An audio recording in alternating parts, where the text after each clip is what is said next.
Jesus and the 11 left the room where they had shared the Passover meal and walked to a familiar garden where he often prayed.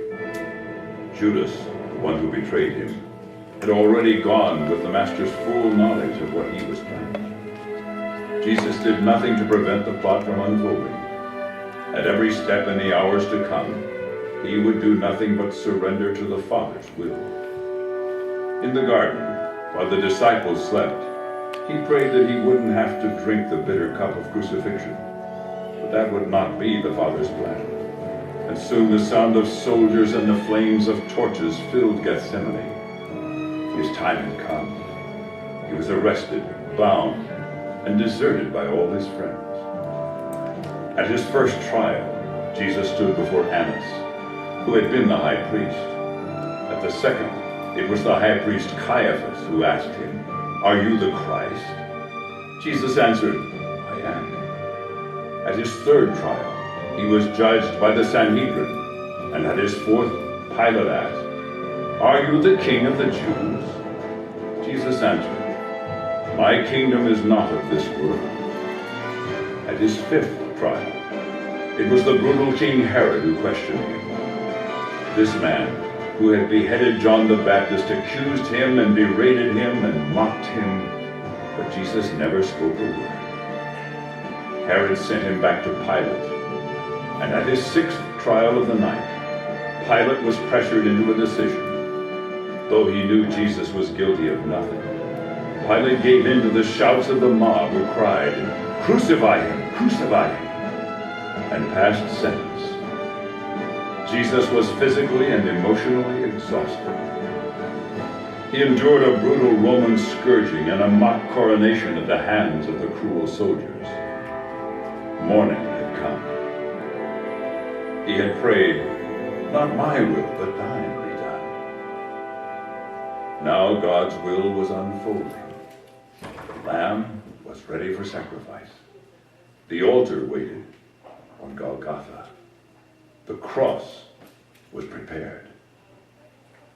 There has never been a scene in history like Calvary. Artists have attempted to paint it. Sculptors have tried to give it form.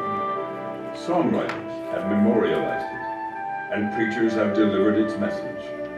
Yet the love demonstrated there defies description. The mercy cannot be captured, and the grace is too great to be absorbed. It's more than we can take in.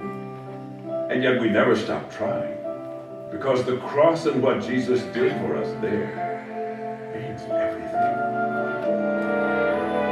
Why would a king leave his throne and his crown to come to earth as a stranger?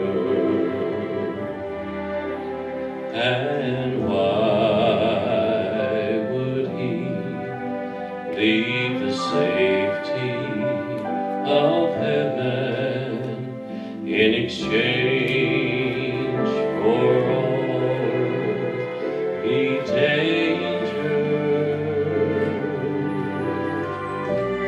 It was more than my mind can conceive.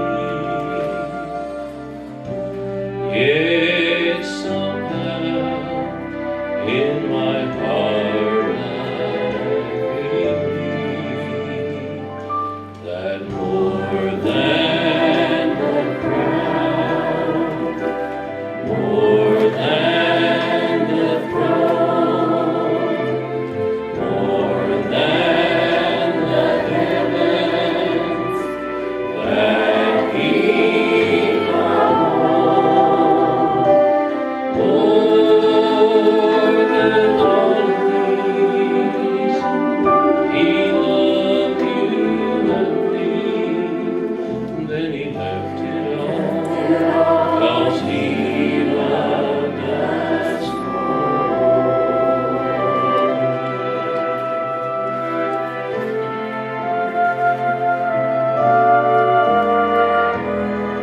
God's only Son, he came